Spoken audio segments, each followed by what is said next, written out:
बिस्मिल्लाहिर्रहमानिर्रहीम। बुखारी शरीफ की हदीस नंबर 6058 है, जिसको हज़रत अबू हुरैरा रज़ी अल्लाह ताला अन्हु रिवायत करते हैं कि नबी अकरम सल्लल्लाहु अलैहि वसल्लम ने इरशाद फरमाया, ताजिदु मिन शर्रिन नास यौमल क़ियामत इंदल्लाहि ज़ल वजहैन अल्लज़ी याति हाउलाई बिवजहिन व हाउलाई बिवजहिन, कि तुम क़यामत के दिन अल्लाह ताला के यहाँ उस शख्स को सबसे बदतर पाओगे जो कुछ लोगों के सामने एक रुख से आता है और दूसरों के सामने दूसरे रुख से जाता है। मतलब यह है कि जब वो आपके पास होता है तो लगी लिपटी बातें करता है, दूसरों के बारे में बातें करता है। जब वो आपसे जाता है दूसरों के पास तो आपके ख़िलाफ़ जाके बातें करता है, यानी ना वो आपका होता है ना लोगों का होता है।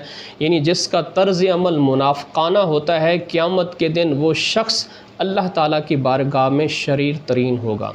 इस हदीस से हमें यह भी सबक मिलता है कि ऐसा शख्स जिसका मुनाफ़िकाना तर्ज़ अमल है